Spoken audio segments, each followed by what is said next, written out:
It is a great pleasure again to be here talking about one of the great issues of today, an issue that will affect our economy, not just for a decade, but for a generation. And that's why this is a matter of utmost seriousness and why the City UK, on behalf of its members, has invested so much time and energy in bringing a fresh perspective, but evidence to the table. Too much of the European debate takes place in an ill-judged, ill-informed manner.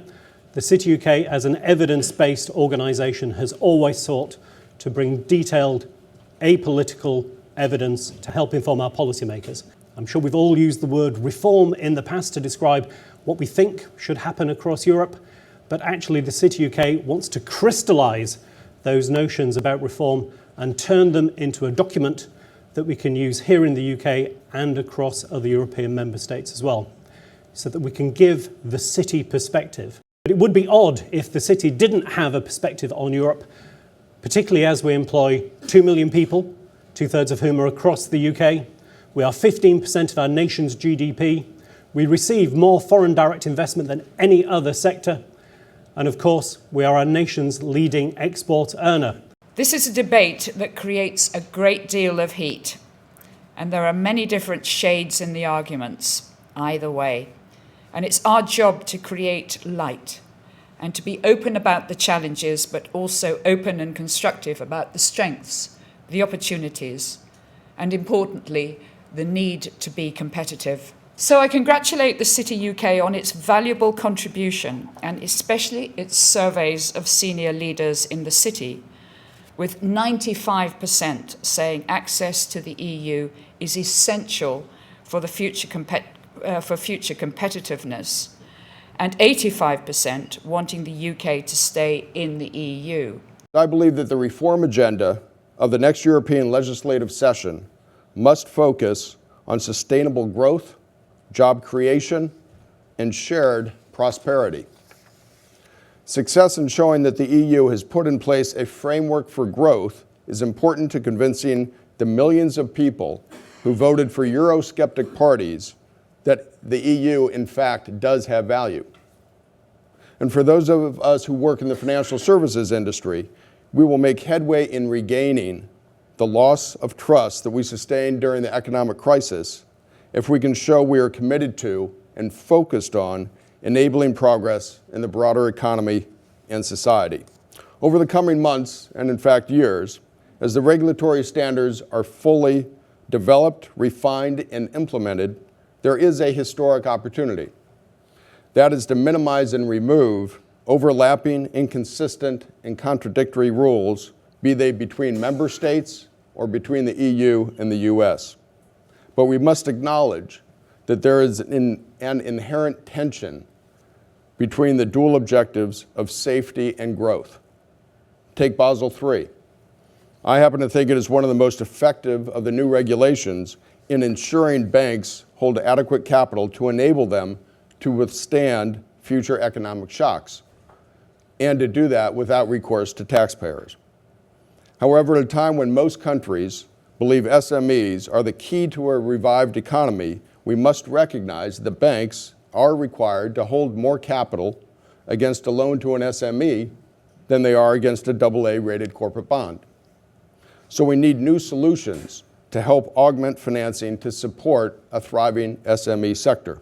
Since coming to office, this government has always argued for reforms in Europe that are consistent with UK objectives, that aim for high standards, that deliver a level playing field, that ensure stability, and that support the single market.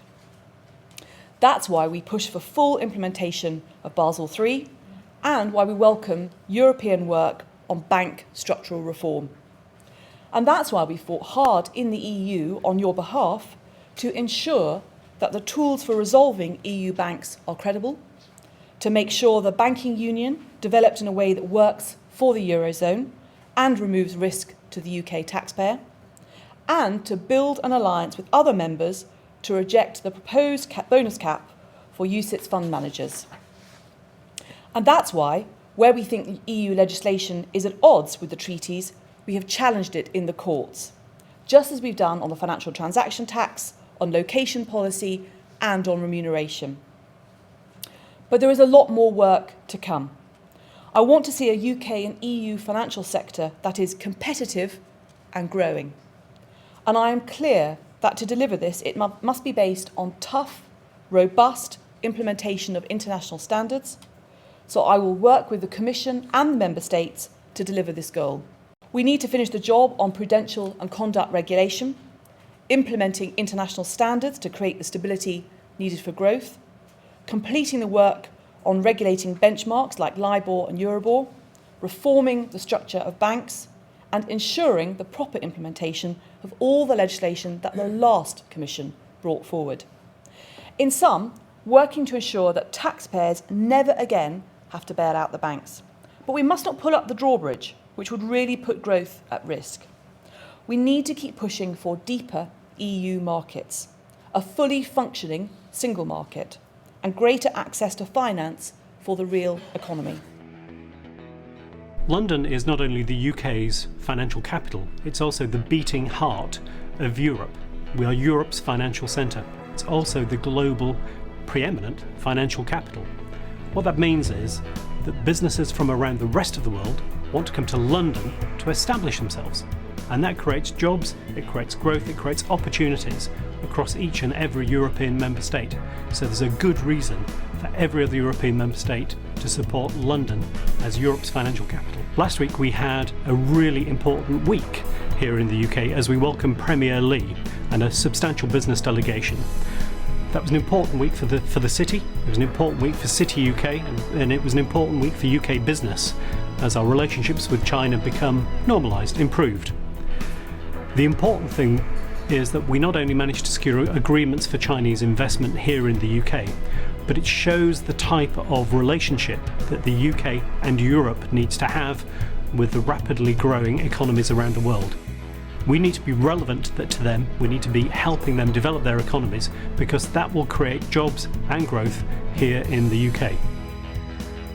The key question here is a balance of using this opportunity to get regulation in the right place to make sure that we don't let something like the financial crisis happen again, and an immediate need to have a bit of a shot of adrenaline in the arm of the economies across Europe to get things back on track. We have to be honest and tell each other that the combination of deepening the EU and enlarging it at the same time more or less failed.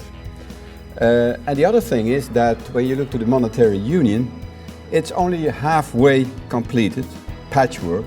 It's very intergovernmental, and it has to change. It has to work according to the community method, becoming more predictable. What we need to do is to work out how can countries outside the Eurozone take part in some of the fundamental parts of the European Union, particularly the single market. How do you ensure that countries outside the Eurozone aren't discriminated against when it comes to financial services issues? How do we complete the single market and make it wider? And I think they're the issues that we would want to focus on as part of the EU reform agenda. I think it would help enormously if the UK can come forward in practical terms with proposals to declutter the single rule book, ensure the rules are targeted at the right markets, which doesn't happen, make sure the right supervisory tools are deployed, which hasn't been happening, better outcomes are achieved for all users of financial markets, a point that Julie Patterson made before the break, and that the overall costs of intermediation are lowered, which is where we fit in with the growth agenda. The CER released a paper a few weeks ago that suggested that our membership of the EU over the last however many years has increased our trade with the EU by over half, by 55%. So it's not half of our trade is with the EU, it's increased it by half. So I do think that you can compare the people that dreamt up the single market to the people that dreamt up the iPhone and the iPad. There are good reasons of principle for pursuing reforms to improve accountability in the EU. As the EU has expanded, people feel that it has moved away from them and that it is less responsive to their needs. In a recent poll across the EU, over 2/3 of people said that they felt that their voice was not heard in Brussels. That figure was higher, you won't be surprised to hear, in this country. There are also pragmatic and business-driven arguments for pursuing this agenda. That is about improving the quality of decision-making in Brussels, reducing the amount of micromanagement and endless reopening of decisions, and focusing the EU on the areas where it can and should be making a difference. It's the member states who came together to create the EU, and the EU has no sense without the member states.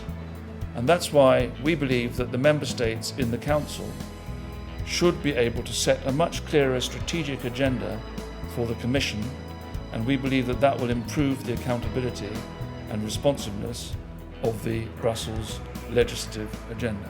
And my other final thought, which is a thought that I care about, and not everybody shares my view, but I'm going to say it nevertheless, I think that this country needs to remember that it has more in common with our European neighbours than we usually think we have, and there are more differences between us and our transatlantic friends than we often think there is. There is something about us that it's the facts of history and of geography, and never let us forget the facts of history as well as geography, that mean the notion of us disentangling ourselves from Europe and paddling our own canoe in some other direction is frankly nonsense. There are plenty of challenges, there are plenty of difficulties ahead, there are plenty of controversies we're going to have to engage in, but we have no alternative but to do so. Thank you.